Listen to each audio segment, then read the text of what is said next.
Welcome to A State of Mind. I'm Paul John Dykes, and today I'm joined by Joe Aitken. Welcome to A State of Mind, Joe. Thanks very much. We've been in the confines of the studio all afternoon. What do you think? I think it's great. I think it's a brilliant setup, actually. You know, it actually kind of takes me back to my old DJing days, you know, with mixers and, you know, lights and booms and mics and stuff like that. So, and headphones. So I kind of bizarrely feel quite at home here, actually. I might hang about. You're welcome. You're welcome to. You can give us a wee DJ set as well. Listen, if I could remember how to actually, or if I knew how to work CDs and MP3s, I'd need to bring my vinyl in. You know, so we love that, though. We love that. That's fine. See, the big thing, Joe, right? And we all talk about your DJing, but even that, when you're talking about, you know, decks and records, and we've got the setup just to your left shoulder, over your left shoulder there. It's a great setup as well. I noticed as soon as I came in. And you know, we will have DJs coming in. And it will be the old school methods. Great. I find it incredible now that people just turn up with a wee memory stick. Yeah, and just or a laptop. Yeah. I know. But listen, you know what? Times change. We've all got to move on. We do, but the whole essence of the DJ, it was the boxes, it was the records, the vinyl, all that stuff. And you'll never get that feeling of getting to a record store, and we were just actually chatting about that a second ago, just off air, getting to a record store and finding that record or that. For me, it was kind of dance music in the 90s. So getting these white labels in and playing them in record stores, saying I've got some test pressings of things, and you don't have like kind of, there was like half a dozen copies, if that, even in Scotland, and you had one of them, and you know, before release and everything. So it was great. It was always good memories. Oh, absolutely. We've started talking about music, so let's continue with that. Sure. At the moment, there's a wall of vinyl which is through in the room behind you. I've seen that. Yeah. And again, it's because the people involved here love music. Yep. We're music lovers of all different genres. And what we always ask anybody that comes in is pick a record. Yeah. And then straight away, that's a conversational tool. Yeah. What record did you pick? I picked Candy Staton. And so I didn't pick Candy Staton. That was also on the list as well. I had a look at, it was Candy Staton. It was, oh my God. It was oh God, I can't remember. It was the vocals feature of Candy Staton. I can't remember now. My mind's went blank. I would need to go and look at the photograph. You Got the Love? You Got to Love. You Got the Love. The source. So the source featuring Candy Staton, You Got to Love. Yeah. Thanks very much. I'm blushing here now that actually I forgot that. So great tune. And I remember that when it came out, it was just amazing. I mean, Candy Staton, clearly great, you know, in the 70s, some great disco hits. But the fact then, you know, in the early 90s, when there was that kind of whole summer of love again, as you know, as you were, if you're in your 40s, your 50s, just now you'll remember the early 90s, or you remember some of the early 90s. That tune when it came out, you know, just that big vocal drop and everything in nightclubs, that was brilliant. It's amazing. So amazing. that was such a great tune. Were you DJing at that point? I was. So I'd been DJing all over the kind of Lanarkshire clubs at that point. I didn't do too much in Glasgow. I started DJing the kind of mid to late 80s, really. But by the time I was DJing in pubs and clubs, it was kind of 89, 90, 91. And probably kind of 91 to about 94, 95 was kind of the point that I enjoyed the most, I suppose, because it was all at the time you were calling it rave stuff, and that was maybe not the best of terms, but I just call it big kind of piano house things. So Sabrina Johnston, Peace in the Valley, and K-Class, Rhythms a Dancer, and all these big tunes, big massive stuff, and you know, and it was great. And then of course at that point you had loads of acts and artists who would just tour the country because they were making dance music, so different from, you know, kind of the 70s and 80s where it was all kind of band-led stuff, so you need to have a drum kit and bass amps and whatever it is and all the rest Hammond organ. Hammond organ. It was a bit like kind of what you're talking about just now with DJs turning up, you know, rather than turning up with gigs, they turned up with a DAT, you know, a wee mini cassette deck, and all the nightclubs had them, and they put them in. They would use some live microphones over the top and do these PAs, these personal appearances.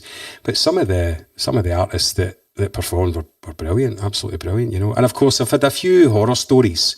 I often get reminded of the time that I've always done work around about community and charities and whatever it is and stuff like that. And I don't often talk about it too much, but one of the things that I did that was that I'm very proud of was running about that period.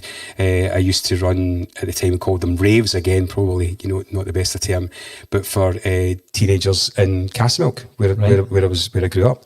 And what would happen is I would book these artists to perform in a number of nightclubs, and then I would go into either the management or the tour manager or whatever it is, or even the artists sometimes themselves, and convince them to come and perform in front of 300 kids in the YMCA in Castlemilk, and the kids they'll get a free ticket and stuff like that. And it was great. And of course I would speak to all my DJ friends. I think Joe Deacon's been in here as well, doing some stuff. So Joe used to DJ in it as well, and loads of guys, Stevie Kerr and all those boys, AJ and Thompson. So all the guys that I used to kind of be in that kind of circuit with. And they'd all obviously do it for nothing. And it was early evening, that was fine. And at 10:30 it would close, and we would go into nightclubs. But I remember having a conversation with Book 2 Unlimited for this gig in Castlemilk, and they were doing the tour, and we found out just about 10 days before that the single was selling truckloads, right? It was, are you ready for this? Truckloads it was selling. And so the week leading up to this, I was a bit nervous, and I was going to say, no, they might not be able to do it. And I'm saying, oh, hold on a minute. So they said, look, they're struggling, because obviously they were able to fit another gig in, which meant they'd get another £1,000 or £1,500 rather than come and doing my gig for nothing.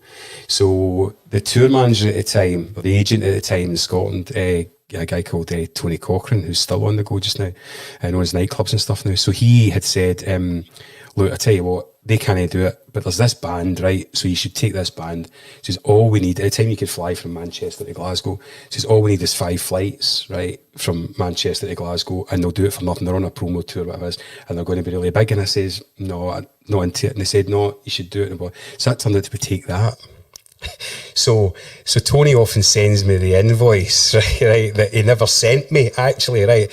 So it was like £70 appearance fee or something, and that was just the cost of the flight, split up between say 5 or 6 nightclubs, and he often posts it, and Tony often reminds me that I knocked back Take That. So I am the man that knocked back Take That, the one that got away, Joe. Listen, I tell you what, but 2 Unlimited smashed it. Let's put it this way, they came on, they're number 1, so they were on Top of the Pops on the Thursday night, and then they were on stage in Castlemilk on Saturday afternoon to 300 kids. Now, those kids will never forget that. So actually, I'm very, very, very delighted and happy that I stuck to my guns. And they came and they did it, for nothing. Brilliant. Aye, so it was great. So it was very good. Aye, you mentioned Castlemilk. Is that where you were brought up? Yeah, aye. So born in Glasgow, born in the Rotten Row, Glasgow, and then straight up to Castlemilk, and lived there right through until I was about 20. Before I moved away to East Kilbride, and that was great. It was great. I mean, don't get me wrong, I grew up during the Thatcher years, in the late 70s, early 80s. Left school in 83 with 4 O levels, and one of them was metalwork, and even that was a C. So I wasn't academic. I actually wasn't into football. I wasn't sporty. You might tell my physique, I'm not exactly sporty, but I was into music, and that was it. So I think growing up in Castlemilk, as a young guy, and most other people in Castlemilk, you kind of found something. You found something that you kind of worked towards or went towards, and be that art, drama, music, football. And there was obviously those people who were academic, and and great business people came out of Castlemilk as well. With a very broad mix there. But you kind of needed something, during that period where unemployment was just through the roof, and it was you kind of went out and you either went onto the dole, or you went into a YTS, a youth training scheme or whatever it is. So, but you never ever felt you were hard done to. You were just, everybody else was just the same. You just kind of got on. In fact, actually, there was a lot of people a lot worse off than certainly I was, and my friends were. But we all stuck together, and we all get through it, and there's still a bond there. In fact, I still get family in Castlemilk, and I'm still there, kind of every other week. So, yeah, it's a change place now. I spent a wee bit of time there during the writing of one of my books. Right. And it occurred to me when I was doing the research, Joe, that there were a lot of talented people coming out of Castlemilk over the years, and even in just football, the guy I'm talking about is the Daily Departed Tony McBride, right? Who had been reared by Jock Stein to eventually, in his words, be the next Jinky. Yep. You had Bernie Slavin, you had the Gray Brothers, and then in terms of music, James Grant, right up to Jerry Cinnamon. And so loads of others. What is it about Castlemilk that? I know, poverty is the mother of revolution, and football and art often are, something that you feel almost like a revolutionary if you're involved in that. What is it about Castlemilk? Well, I think to start off, there was a Lodius, I mean, Castlemilk was the biggest housing scheme in Europe. Castlemilk at one point was bigger than Perth, right? You know, and at 40,000 people, that was an estimate staying in Castlemilk. I always remember going back and they started to bulldoze it. And I remember looking at a bit of land that they were going to build houses on, what we would just call normal houses, terraced houses, now semi-detached houses.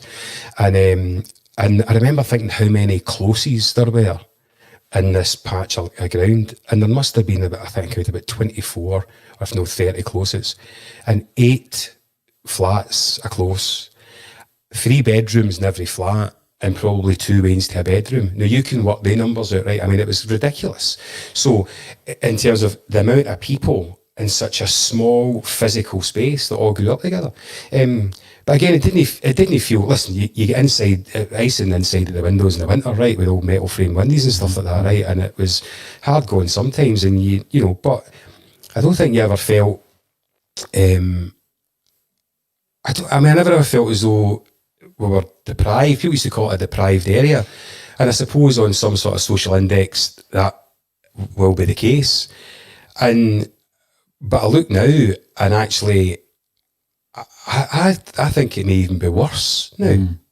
You know, I think what we've been through recently, I think it may be worse now because, you know, services are pushed. What you had a lot of in the 80s actually, a lot of like community projects sprouting up. Yeah. So, I mean, the Castlemilk Sports Forum, for instance, a sports forum, was one of the things that was kind of born there, which helped steer young talent from a sporting point of view coming through Castlemilk. There's lots of music projects, there was youth clubs, there was recording studios, you know, I mean, talking about, you know, James Grant used to work in, but had recorded in C# Music Factory, which is a recording studio in Castlemilk, which I was on the board of for a long number of years.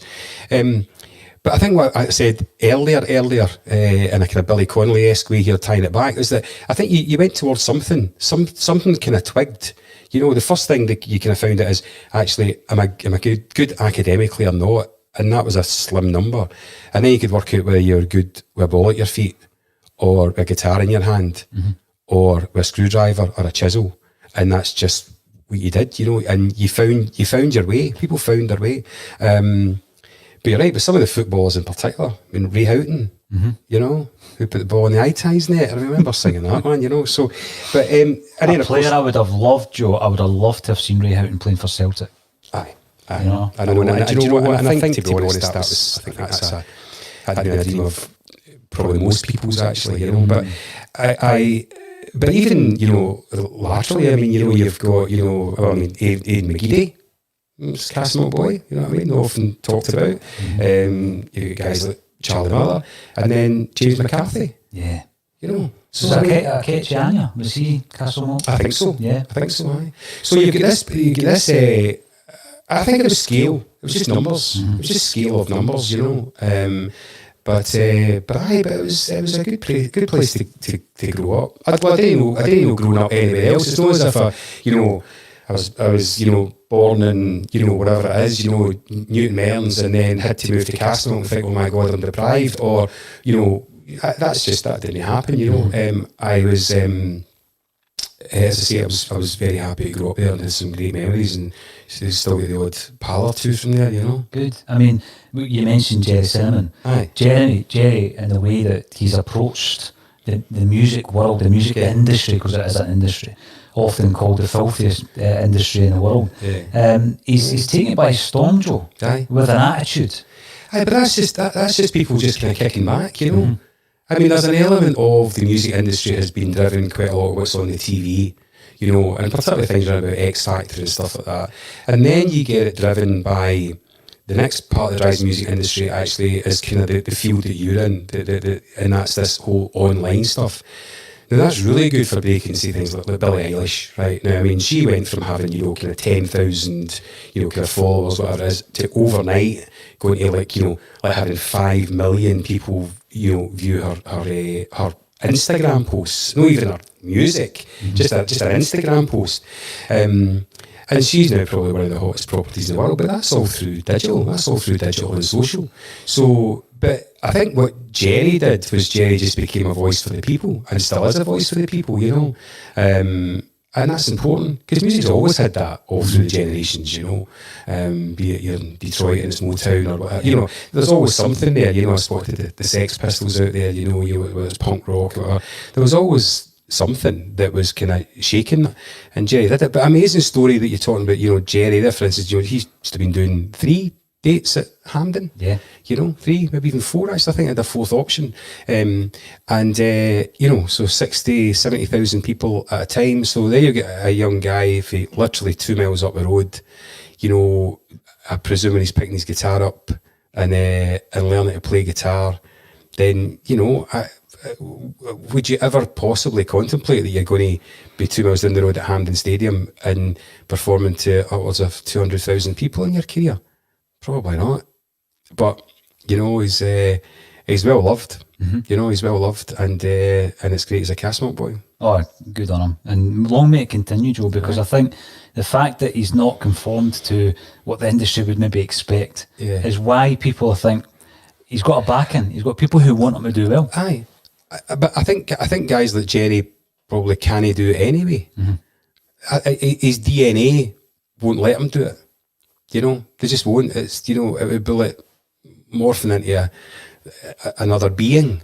I just don't think it's him. I think it is him, and it'll be very much, this is me. You know, take it or leave it, because it wouldn't just be a change of producer or a change of sound or a change of how you structure. It'd be a change of everything, because it's just Jerry's guitar and a broad Glaswegian accent that people love, you know, and get a buzz out of. You can't change that. That's him, and quite rightly too. And long may it continue. Aye, agreed. Going back a wee bit further then, you were born in a famous year, a very special year. Aye. You know, it was a year It wasn't 66, let's put it that way. Exactly. The Beatles released Sgt. Pepper's, and obviously Celtic become champions of Europe. Yeah, they did indeed. I was born in August of that year. Mm-hmm. And are you going to San Francisco? Scott McKenzie was number 1 when I was born, you know, so that shows you the kind of era. As I say, and you know, it was good. I always remember, actually, there's a story that my dad, who passed away a few years ago, often told me, that he used to work in the Beechwood, and obviously it was owned by Harkins, and all the Celtic players would come in and whatever it is, and very often when the pub was shut, you might have the odd 1 or 2 Celtic players maybe kind of hanging about for an extra shandy, and that was the case. My dad knew lots of the Lisbon Lions and everything, that kind of particular time, and Billy McNeil was driving, and of course by this point it'll be late on a Saturday or a Sunday, so public transport's off. My dad, for the Beechwood at Hampden, was just going to walk up the road, and Billy said, "No, Hughie, I'll give you a lift home and all this." And I was only, I think, about 8 weeks old at the time. So, in fact, no, actually, it wouldn't have been a few months old, because they'd actually won.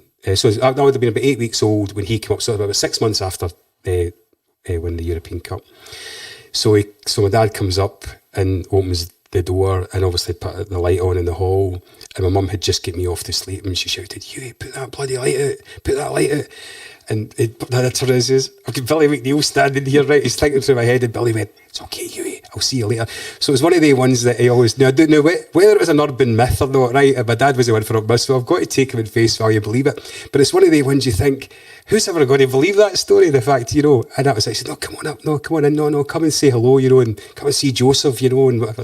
He was that proud of me, my dad, you know, great. So that was it. So Billy McNeil got a bollocking, the same as my dad, as they opened the door and put a light on. That was it, away they went. And swiftly disappeared. Aye, but he often tells good stories about that, about Harkins and the pubs and all that sort of stuff, and how obviously that became how a lot of them earned their living as well, you know, because not that I ever met Harkins in later life, but certainly he was the one that, like for instance, Sir Alex Ferguson will say taught him the pub game, right? You know, and that was kind of the way that it worked, but the Beechwood was a bit of a hangout for them, you know, because we're safe there, you know, because Harkins was there, and of course Kenny Dalglish was going out with Harkins' daughter, and so it's all nice. So it's it was like a home away from home, really, you know.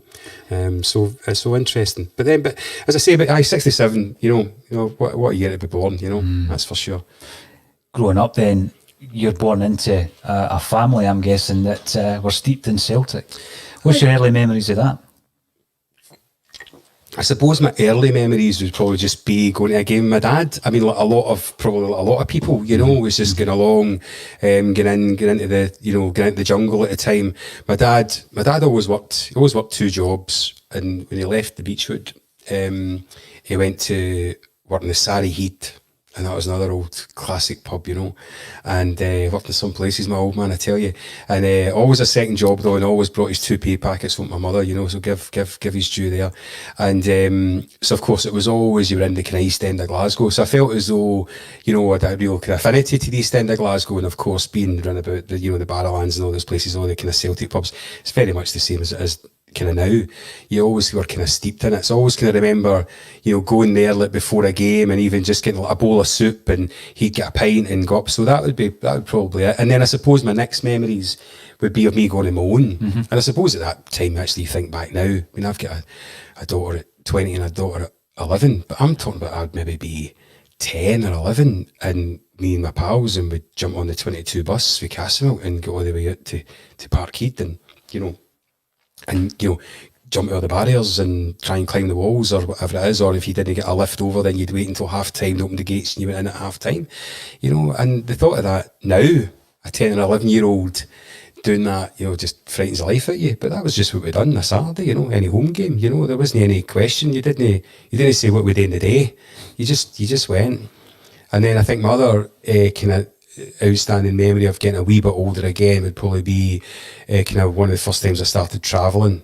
I was a teenager, and I went to the Celtic Ajax match in 82. I think that was September 82. 2 each at Parkhead, and we won 2-1 over there.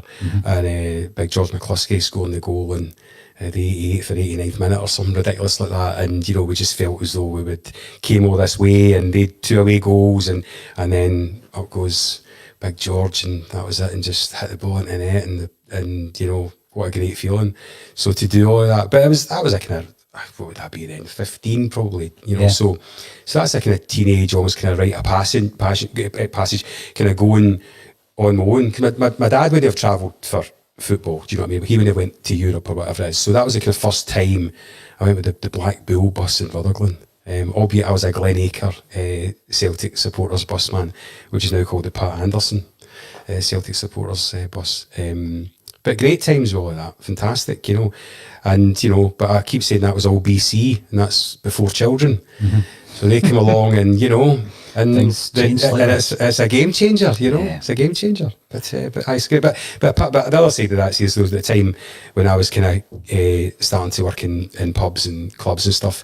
It was getting harder, you know. You'd be finishing at 3 o'clock, 4 o'clock in the morning, come back and try to get to games and stuff, and things got in the way, so I kind of fell away. And of course at that point I actually didn't need a season ticket, you know, so there was no, I don't mean you weren't invested, but you weren't invested, you know. You hadn't paid 400 or 500 quid for a season ticket. So it's kind of like, you know, if you just got up that day and you thought, oh no, right, Jesus, I'm too tired, I'm working tonight or whatever it is, you would just kind of give it a miss, you know. So that I kind of fell away from that, but always kept an eye on things, you know what I mean. But growing up watching McGrain and Provan, McStay, I mean, you know, Charlie, Frank, you know what I mean, you know, brilliant, you know. I mean, where you go, that, I mean, that was what, 82, that would have been Nicholas and McAvenny up front, 82 in Ajax, and because Big McCluskey played off the 2 of them. So some great memories, some great people. Just Provan running down the wing for, you know, the jungle with his socks rolled down to his ankles, and, you know, no shin guards, and just the way he went, and all that curly hair flowing behind him, you know. It's brilliant, fantastic. I know every time I hear about the Ajax game at Celtic Park, it brings back a story that came from Jan Molby, right, whereby they're all sitting on the bus ready to go, despondent. Right. I think it was 2 each at Celtic Park. It was, aye. And so they would have been buoyant, never mind despondent. And they're all sitting waiting, but then the wee guy comes in and a bit, you know, he's like, they've stole the hamper. Somebody had been into the back of the bus and stole the kit. Right? So the manager of Ajax at that time was Cruyff. Ordered. Player manager at the time. He was on the bus because the story goes, Moby says everybody was ordered to go out and start chapping on doors looking for these jerseys, right? Because they wore the blue strips, didn't they? Aye. So Frank Rijgaard was part of the team, right. Marco van Basten, yeah. Jan Molby, yeah. Jesper Olsen. Aye. The only guy that never got out of the bus was Johan Cruyff because he was having a cigarette. So he just continued to smoke. Where did the kits go, Joe? Listen, I don't know. Who knows? But there's another. Just talking about Parkhead. I don't know why it's made me think of this story, but I'm going to tell it anyway. There was and I hope this is true, was that they were in their developing Celtic Park. Fergus came in, put the money in developing Celtic Park. So in Jane Field Street at the back, there's a row of houses, and so they started building the stand up. Their TVs started to get all this interference, right? So they weren't getting a good picture. So a number of them decided to lobby Fergus, right? So that was it. So they come, so half a dozen or 8 of them, or whatever it is, dozen of them would turn up. Here, see Mr. McCann, what is that? We had residents and blah, blah, blah. Right, fine, so they came out, and they said, we get a bad signal. He says, absolutely no problem. I will sort everything. You'll get brand new aerials. We'll put in any extensions, any boosters, whatever it is. It will be no cost to you. It will be sorted by the end of the week. No, I know, I've got a better result here, that's fine. He says, so what to do is, just turn up tomorrow with your TV licence. He says, now get your name and address, and it'll all be sorted by the end of the week. And the rumour is Fergus never heard from them again. I bet, didn't he? Old Fergus. He was a wily old cat. Oh, but listen, look what he done for Celtic, you know. Look what he done for Celtic. I mean, amazing. And doesn't get the credit, you know, at all. But traumatic times before that, but then, you know, what a turnaround. But so that's it. But as to where the Ajax strips are, I've no idea where they would be.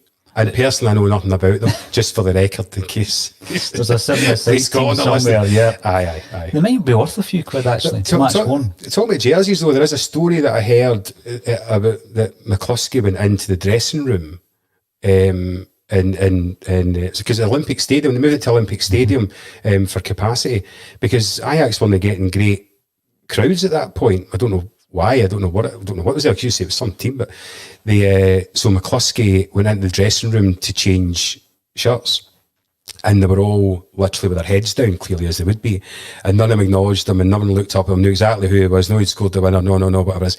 And apparently Cruyff was lying getting some physio done. And he looked up and says, no, he said, I'll swap the jersey. So to be fair, you get Cruyff's jersey. Class. You know, and he walked away and he said, that will do me. I don't want anybody else's jersey. I'll take the main man's. So that's a story that I heard. And and I think that's a great story, actually. I think that's a great story. Great for McCluskey getting the number 1 jersey, but great for Cruyff as well to say, actually, you know what, this is about sport, and there you go, you scored the winner. Of course, you've got to have my jersey. Why wouldn't you, you know? Oh, brilliant. When we talk about football, Joe, often, if not always, just about always, you know, you get that baton passed down from generation to generation. You're a Celtic fan, and you were a Celtic fan before you were even born. The decision's made. Where did you get your love of music? Do you know, I think that was just that I realised that, I don't know, music, so none of my family were musical in the sense of playing instruments or anything like that. My father and his brothers were all really good singers, but at that time that was quite common, actually. Do you know what I mean? Because you'd have house parties and all of us sing and whatever it is and all the rest of it. So it was quite common that there was some great singers, you know, and so he would always have music. He would always have music there, and then he always liked to watch films that would come on that were musicals, South Pacific, or you know, those types of things. So we always watched that, and then he actually took me a couple of times to opera, which was quite bizarre, because at the time I was probably that young that I didn't really understand what I was going to, but I just knew that when I went there and I sat through the whole thing, I didn't understand the language, I didn't understand really what I'm doing. You know, I'd been to the cinema before, but you know, but I kind of took all that in. So I suppose in a way I have to really credit my dad for that, you know. He always had, you know, stuff around. And then I've got 2 older sisters, so then they would have everything from, you know, so my mother and father would have, you know, because everybody's mother and father at my age, right, had Perry Como's 40 Greatest Hits, right, the double black album. They all had it, right, they all had it. But then my sisters, it would be things like Carole King, Rod Stewart, T-Rex, just stuff that actually, you know, as a young teenager growing up, even younger than teens growing up, and, you know, listening to Ride a White Swan. It's quite funny because often the odd time that I've seen Billy Elliot, there's the scene where it's Ride a White Swan and he's dancing and he's 20th Century Boy and he's kicking all this stuff, and I just think to myself, actually that kind of it invokes a kind of memory of kind of working class background. You're seeing this kind of wee boy struggling, you know, kind of going down, and he's got a bit of talent there. He doesn't really know where it is. He thinks he knows where it is, and he's listening to T-Rex. And I always get a wee kind of like, that's kind of, you know, I kind of acknowledge that, you know. But I think, so as I say, I think my dad, and then just understanding that what I was able to do is I was able to kind of sort out music, like music, and I was able to then kind of play music for my pals, and they quite liked it, and it kind of got you the odd girlfriend now and again. So for me, that was it, deal done. Did you ever get into playing in bands, getting performing? No, I didn't do that, although I'd been on stage a few times kidding on. And I'll tell you, that was some bizarre situations. But no, the closest I got was I used to be a kind of producer type remixer. That was it. So, but just for local stuff. So, still local record label going out to me called 23rd Precinct. I'd done a couple of bits and pieces for them, and some various other things that I'd released and other things I'd recorded. So more of a kind of producer type, as I say, kind of producer remixer, kind of DJ type thing. So that would be about it. But no, I never got there. But the odd time when these bands are doing PAs, you know, and I knew lots of guys in bands and stuff like that. Sometimes I'd go to watch them, and like the keyboard player would be, you know, like posted missing as they would be, and it's like going to come and just kid on you're playing that keyboard because nothing was plugged in, you know what I mean? Nothing actually worked, you know. So that was it. So it was like that was it was all like a ruse. Show business, all show business. Same as Top of the Pops, all showbiz ruse. Absolutely. Is this where you got your love for event management? I mean, events. Aye. It's for me, when you look at that, what goes into any event is an incredible amount of work, Joe. But you've got to understand the nuts and bolts of it. When did you start moving in that direction? So I think what happened was, so when I DJing, actually, I've often said this, is a bit like a footballer's career. You know you're going to get so long at it. So you generally start at the bottom, you learn your trade, you'll work up through the ranks, you'll hit a level, whatever that may be, right? And then you kind of start to fade back down again. And that's just the reality of it, right? So I always had that in my head, that that's what it was. And so when I started DJing and was kind of getting asked to do more and more places, you can only be one place at a time at night. I then said, right, okay, I'm going to start supplying DJs to pubs and clubs. So that was my kind of start into the kind of management side. And then what happened was, in the kind of mid-90s, I started to take on kind of bigger contracts for different kind of leisure companies, and that was really useful. But what they wanted then was they wanted a more kind of rounded solution. So, for instance, they wanted somebody to look after their sound and light as well as their DJ equipment and the DJs and whatever. So they just want to farm it out. They're not really interested who's going to, you know, I need to call somebody else to fix a deck. Well, I don't really want that. I just want the one thing. So I seen a bit of a niche there. So I started doing that. And then I started just looking at the kind of wider aspect of each of the venues.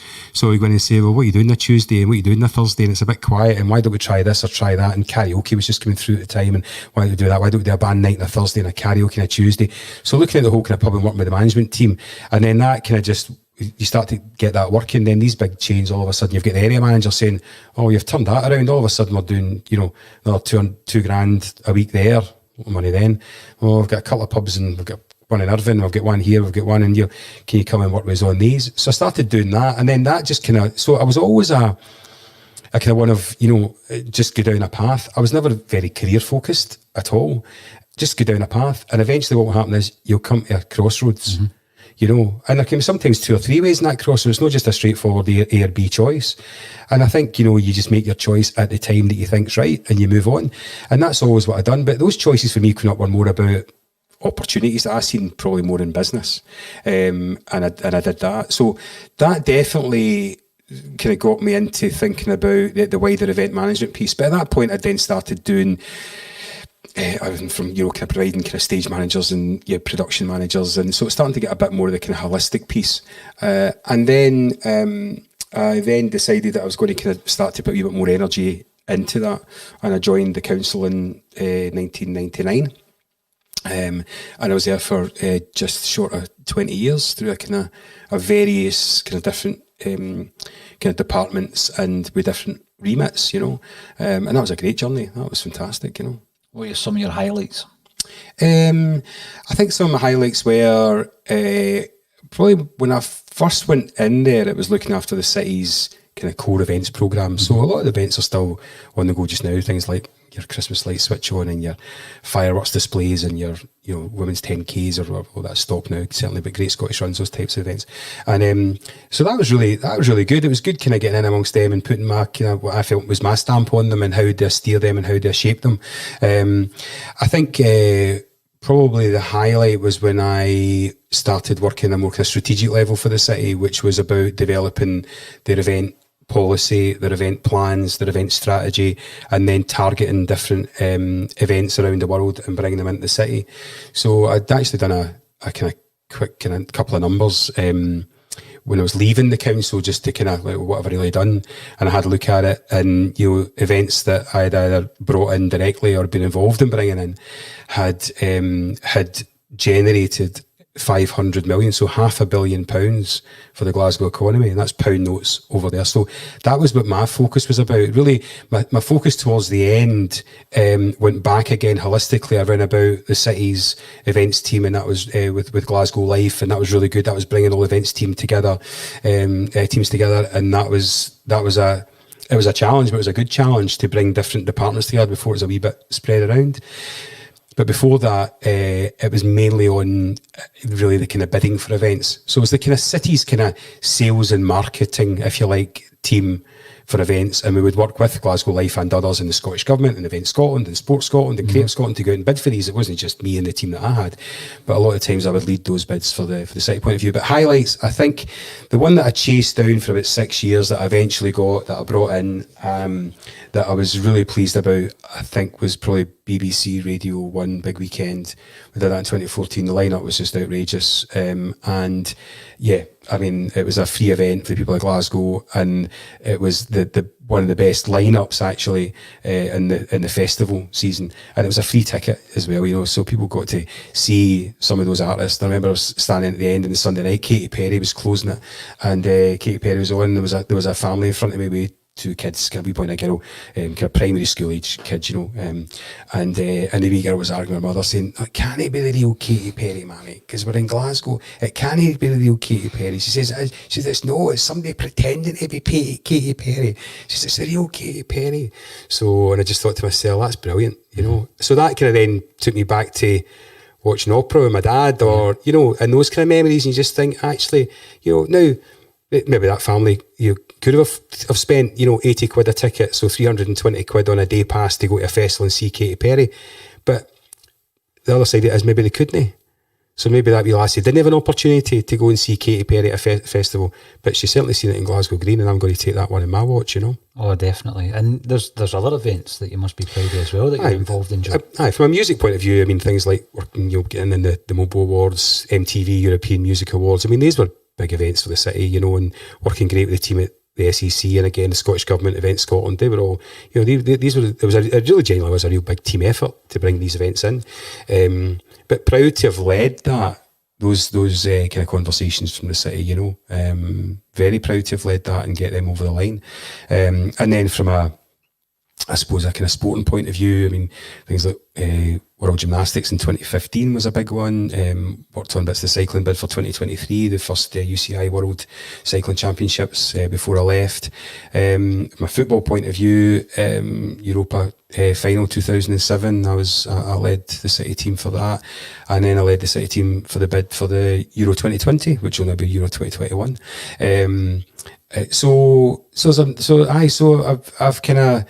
I've been very lucky that I've been able to go and had the backing from people within the city, leaders, chief executives, all the departments in the city as well as around around Scotland to have the mandate and the money to go and bring these events in. So lucky in that sense, but proud that that I've played a part somewhat to generate £500 million for the Glasgow economy. That's incredible. That's pretty decent. When you plan something like that, when you secure it, plan it, put it all together, do you get an opportunity, Joe, to enjoy it? Do you know, it's really funny actually, because No, not really. I mean, it kind of depends. There's always something on the go, and I think my biggest problem generally is kind of letting go bits. I think because most of these people who are in event management, most of these event professionals, they've came through the detail, right? So they've had to worry about, as I did, as the guy that light the fireworks, as the guy, have we got the paper cups? Have we got, that type of stuff? The radio's charged. You've came through that bit. So it's kind of hard sometimes letting go of some of those details. So if something does go wrong and you find out about it, I tend to want to go and get involved. So that's a kind of downside. But you can enjoy it. You can enjoy parts of it. But I think I'm always, when it's my events or events I've been involved in, where I'm never really kind of totally relaxed. I'm always on the edge about something, because you've got to remember, we'll know much more about what's going on and where the risks are than you guys are. Do you know what I mean? So there's always risks to think about. There's always things that are within an event that you need to make sure either happen at the right time or you guard against no happening. Mm-hmm. So you're always kind of a bit consumed with that. But enjoy after it. I enjoy looking back after it and looking at the highlights, or doing stuff, or getting the economic impact report in that says, that's generated whatever it is. MTV generated, about 13.5 million for the local economy. Great, perfect. Enjoy that. Oh, you should, and you should really enjoy the success of that, Joe. It makes me wonder. You mentioned there, delayed 2021 events, etc., all because of what's happening in the world as we speak. And it's put a focus on things like football. Football's not just about guys and girls enjoying it and it's sport and this. When you look at the economic impact of there being no football, so you might look at a team. I know there was a report done fairly recently on Ayr United and the economic impact of a home game of football at Somerset Park. Be huge. It's mammoth. It'd be huge. And obviously what you find there is that the kind of smaller the town or the city, or even sometimes village, then clearly the bigger impact that's going to have. So that's why a kind of national strategy in terms of Event Scotland's strategy and the Scottish Government and Visit Scotland is to make sure that these events happen in all the cities and all the towns around Scotland. It's not just Glasgow, Edinburgh, Aberdeen, Dundee, that actually you've got all these smaller events and festivals happen, because they're worth a huge amount of money to the local economy. But certainly 2020 was an interesting beast anyway. I mean, it was an interesting bid because obviously the concept is very different. And actually that was a David Taylor concept, believe it or not, when he moved to UEFA, coming from Scotland, coming from the SFA, he realised that we would never host. Okay, we'd a bash at Euro 2008, wasn't it? 2008 with a bash at, and was it with Ireland with 2008 and whatever. But we kind of knew that we're never going to host these championships. So I'm led to believe that people who are much closer to David Taylor than I was, that it was absolutely instrumental in saying, okay, let's have this 60th anniversary, as it turned out to be the 61st anniversary, but the 60th anniversary of the start of the competition. Let's have it in all these nations, and that means then we can have nations who wouldn't normally be compliant in terms of number of stadia, capacity in stadia and facilities, infrastructure, transport, hotels. I mean, the list is huge and very detailed of what you need to meet, even training grounds and training facilities. And I mean, it's gargantuan. It's such a task. But the fact that he came up with this concept that smaller nations could bid for it, I think was great, and actually it was, I think it'll be a challenge for UEFA to deliver it, because what they're used to doing is they're used to getting into a country with an association and powering up that association, with whatever resources they need and delivering it within that network. When you start talking about you're going to be getting into 12 different nations and 12 different FAs and bringing them together with all the nuances of that and working out, you know, because it's not a one size fits all, you know. I mean, the SFA are quite a sophisticated, kind of well geared up machine, particularly to deal with events, actually. You know, some of the other nations may not be, you know. I mean, I don't know what Baku have got in terms of their infrastructure. I know they've got a few quid, so it probably doesn't matter because that's what they did when they did the games out there, you know, the European games, was that they just kind of, they put money into it, which is fine. Money can sort all those things. But that's difficult for UEFA, I think, you know.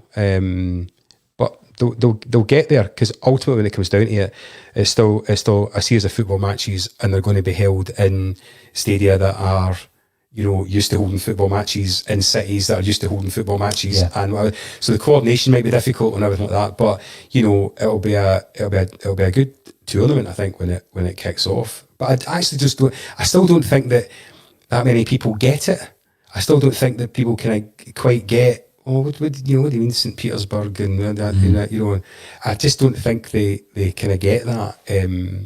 It won't be until it's actually played, I think, that people will go, is that what they meant? Okay, is that what they meant by 12 countries and 12 cities? And so, but no, that was a good one to win, because we were last out the hat, right? And Cardiff were just behind us, so that was obviously hard lines for obviously the Welsh FA, and good news for Scotland. But yeah, and then of course the whole Hampden debate opened up, you know, and that opened up fairly quickly. Because originally the stadium was developed in 1999, and it was a 20-year lease or arrangement. But before we went into the bid, it was agreed that would turn into a 21-year lease. So we didn't have to worry about having a home for the matches. So that was extended by a year. But quite quickly, clearly the conversation of where the Scottish football go after that, that started quite early on in the process of us just shortly after winning the rights to host 2020, and that was an interesting time. So when you look at that, the National Stadium being in Glasgow, how important is it to you that it's located where it is? I mean, rather than Edinburgh, do you mean, or rather? I mean, I think I don't tend to go with stereotypes, right? But, you know, there is this thing of kind of Glasgow football. We've got Hampden, Edinburgh, bigger rugby crowd. They've got Murrayfield. You know, you've got one national team, we've got the other. So there seems a kind of fair enough balance with that. I've never really questioned it before. I think that, you know, did the SFA have to stay at Hampden? Well, clearly not. Was it the right decision to stay at Hampden? I think it was.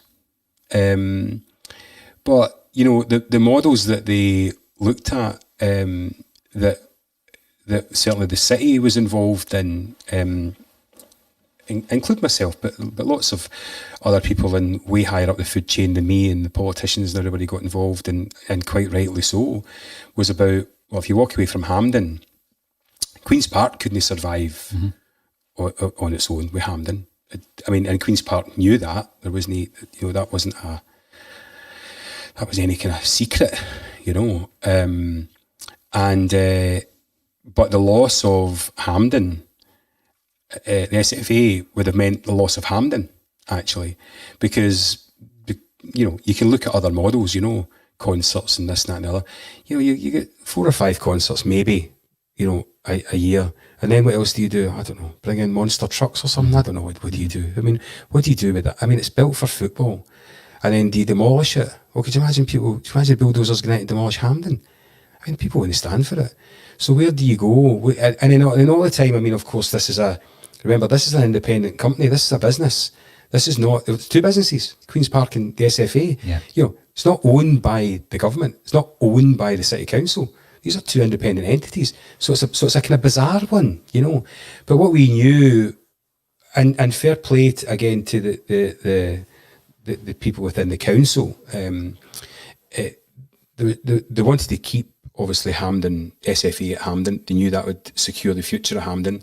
Looked at various other things that they could do maybe on the campus of Hampden, and I believe they're still running through some of those aspirations that the SFA might have. There's things thrown out about, could we build a hotel, and could you do stuff in extra conference facilities? So I'm sure they're still looking at all of that, because they were discussed beforehand. But what became kind of clear for us was that should Hampden go, who was going to be left to pick up the pieces? First thing.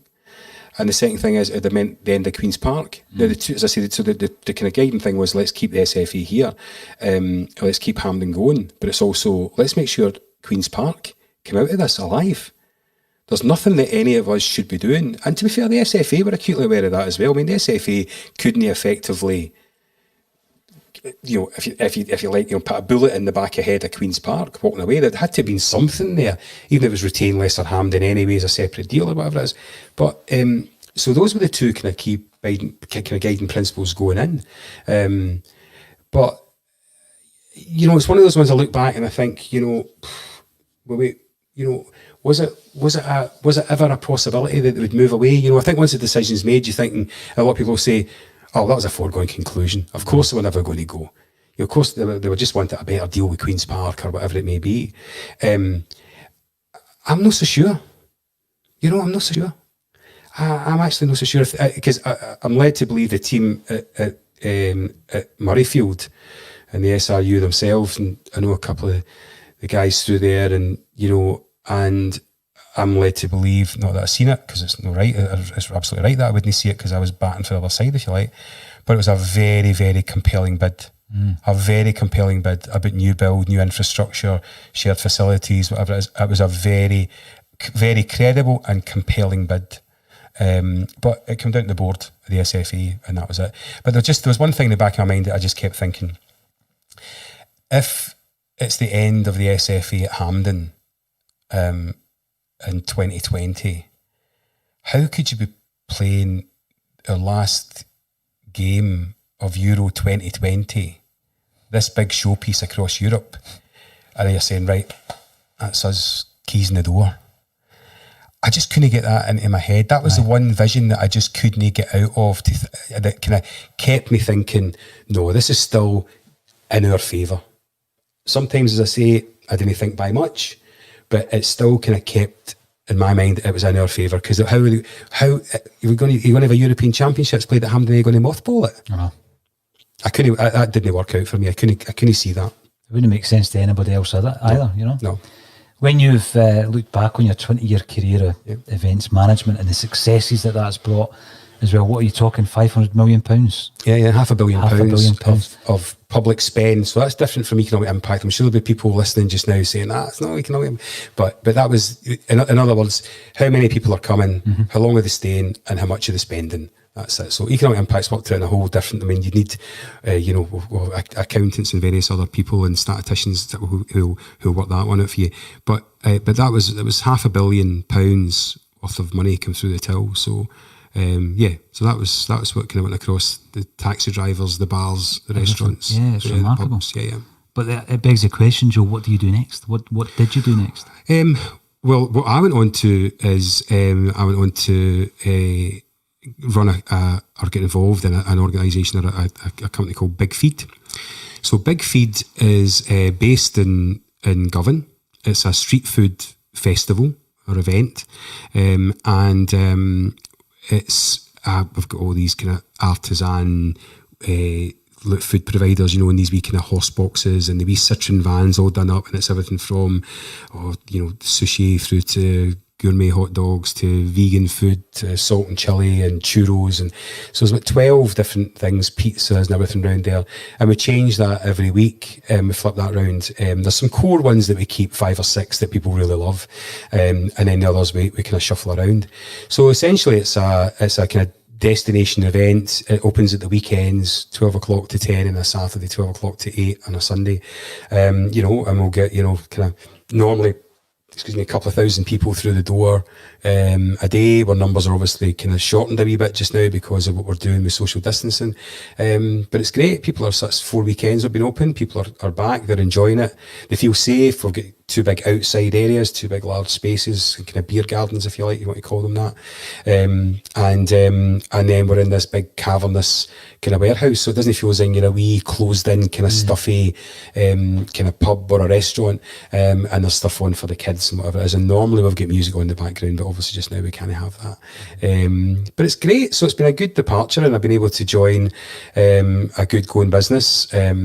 I think hopefully my business partner will agree that I think he'll say that what I've done is I've brought my kind of skills to it, which is, his is the leisure side, pubs and clubs and food and stuff, and my side's more the event management side. So hopefully I've come in and added a bit of value there. And this year we're due to work with all of the kind of key festivals in Scotland. So we're supplying not all the food for it, but we come in and do maybe say 20 or 30 units for Transmit. We're actually doing BBC Radio 1 big weekend, which was to be in Dundee this year.